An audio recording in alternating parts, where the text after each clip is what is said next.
a sudden change of scenery. Now, where could I be? The stench of mortality is quite poignant. I wonder who would dare summon me to the mortal realm of all places. Ah, there you are, human. I do not know if your bravery stems from foolishness or naivete, but it is a trait I can respect. You are the first to succeed in summoning me to this realm after all. Quite an impressive feat you have accomplished, indeed. I have not felt magic this strong in ages. Incredibly strong magic, born from an incredibly powerful desire. I simply could not resist your call.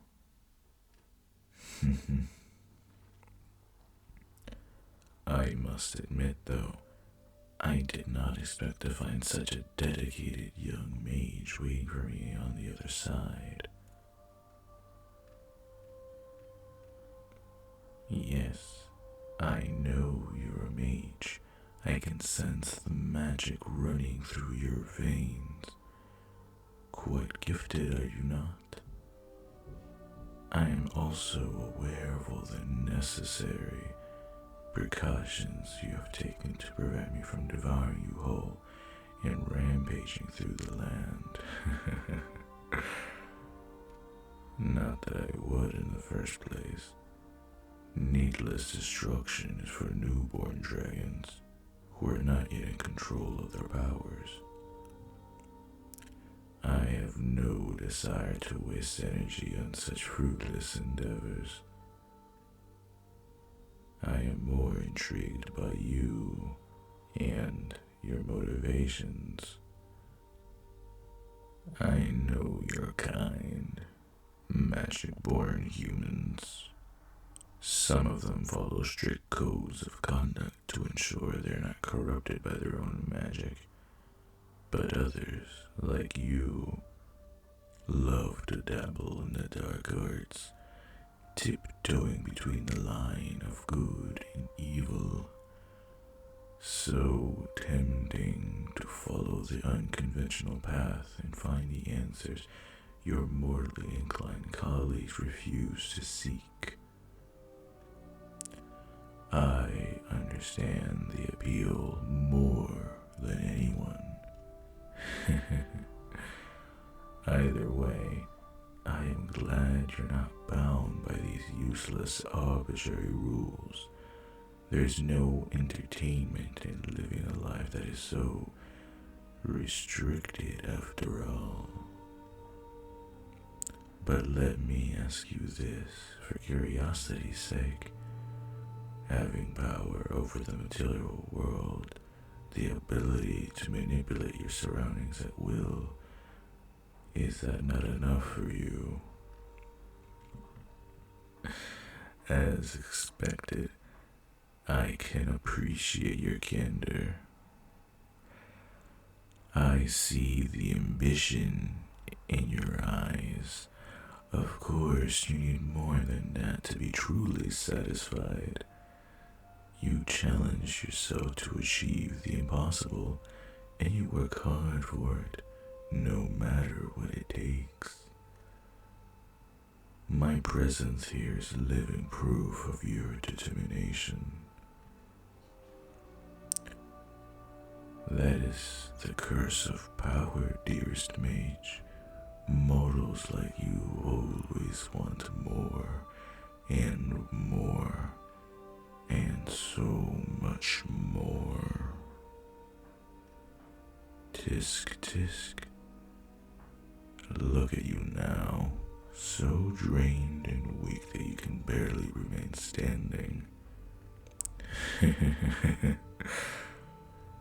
Did you perhaps believe that summoning me would be easy, my sweet, darling fool?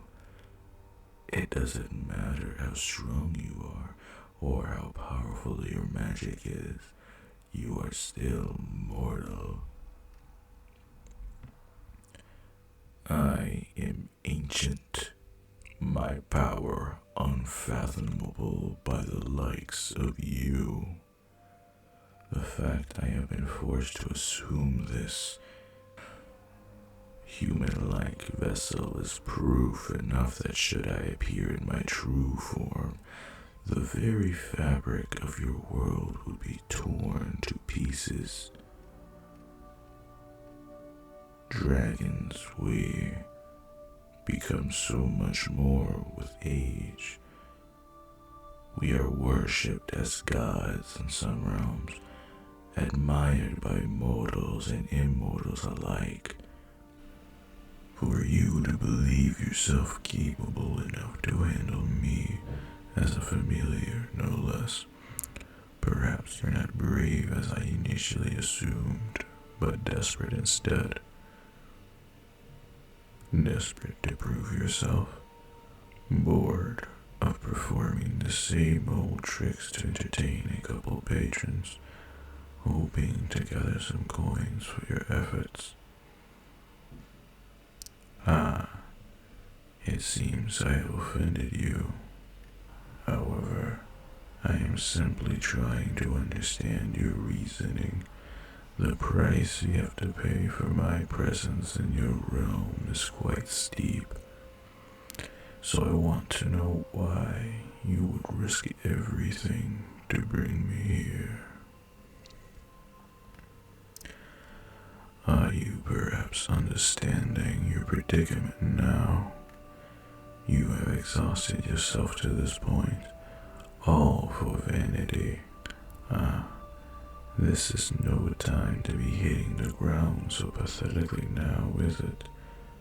After all that effort, at least pretend to have some dignity as a mage.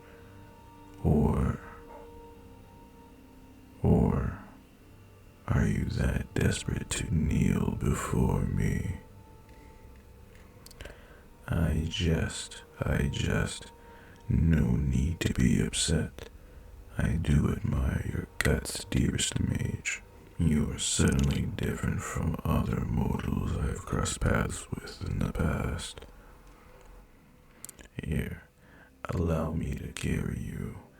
Your legs seem to be failing you, and I would greatly dislike to see you hurt yourself more than you already have.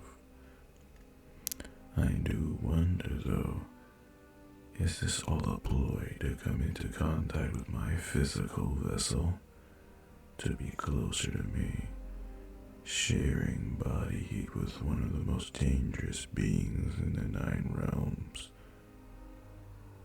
Well, the role of a beautiful mage in distress would be more than they could chew. It does suit you.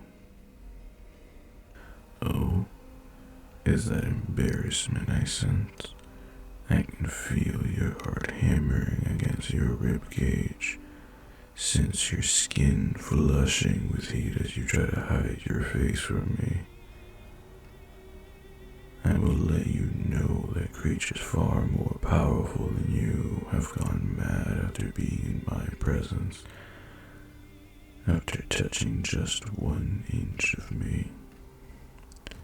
Quite the privileged position you are in now, dearest mage. In my arms, with your head on my chest, clinging to me as if I am the pillar anchoring your consciousness to your body. Well, you are certainly bold for a mortal, I will give you that. Still, you should be more aware of the limitations of your physical form. You poor little thing, whatever will I do with you, now that you are so weak, so defenseless, so pliant in my arms? You did not expect me to drain so much magic from you, I bet.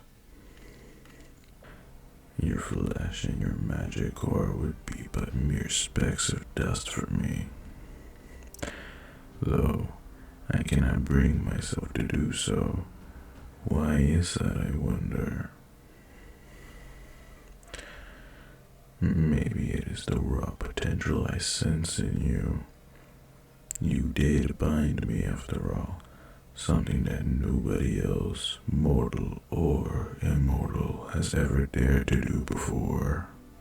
Or it could be something entirely different. You see, I have avoided the mortal realm for so long that these sensations have become unfamiliar.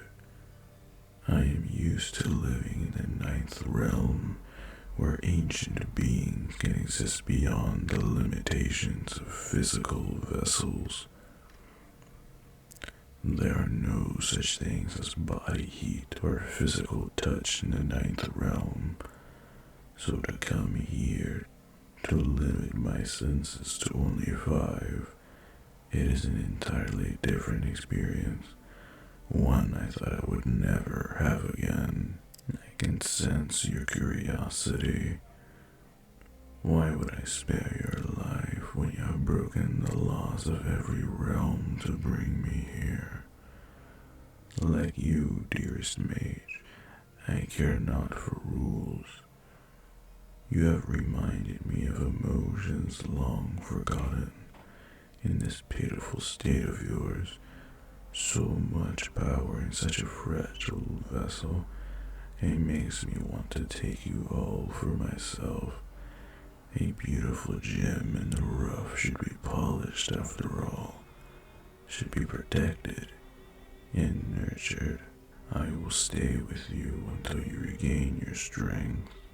This is a promise I intend to keep. You must know, though, that this little binding spell of yours has an expiration date, and when that day comes, I wonder if I will be able to hold back. When you are so soft, so utterly appetizing, when your magic core keeps calling out to me. How could I resist consuming you? Shh. Do not try to move or speak. You will only exhaust yourself even more, my dear. Your magic core needs time to be replenished, and your body still needs to adjust to my presence. You are in no condition to make bargains or deals, not in this weakened state. I will follow your magic signature and take you back to your abode, where you can rest. Please, dearest mage, I doubt you are as clueless as you make yourself seem. There is no spell that could ever contain me. Not permanently, at least. The moment you called me here is the moment you gave yourself to me. A mere matter of time. It was never meant to be the other way around. I am so sorry to disappoint and betray your delusions of grandeur. A mortal like you could never become a master of mine. It is the truth, and you should accept it. But fear not. To belong to me is not such a dreadful thing, my sweet mage. In fact, you should rejoice, for I will give you everything you desire. That is the reason why I am here after all. Is that not a familiar's job? To indulge their summoner's every desire. You have already shown me how truly capable you are. There is nothing else to prove, my dear. I do not intend to harm you or challenge you. So close those beautiful eyes and keep leaning into me. Just like that, I will not let you fall. Oh, Your little heart is beating faster again. How fascinating. Perhaps you are more partial to the idea of belonging to me than you think you are. What a sweet, lovely creature, burying your face into my chest like this, as if you can hide from me. I can read you like an open book. It is fairly easy to see through that confident front of yours, and it seems you have been starving for touch. Do you want me to hold you tighter, as if you're the most precious thing I could ever wrap my arms around? Do you want me to stroke your hair, or maybe you want me to caress you with these sharp claws of mine, in a promise of more pleasure than pain? My, what a delicious reaction. I appreciate you beginning to be honest with yourself, dearest one. There is no shame in loneliness or wanting companionship. I will be the first one to tell you that. After centuries, millennia of existing in the ninth realm, I know more than anyone how loneliness can eat away at you until there's nothing left. In a way, I am sincerely grateful you called me here. Now, there's no need to hide, or wait, or secretly yearn for the warmth of another. Not anymore. Not now that I am here. So just let yourself drift off and worry about nothing else, for I will take you home, to our home. You are mine now, dearest Mage, and you will always be.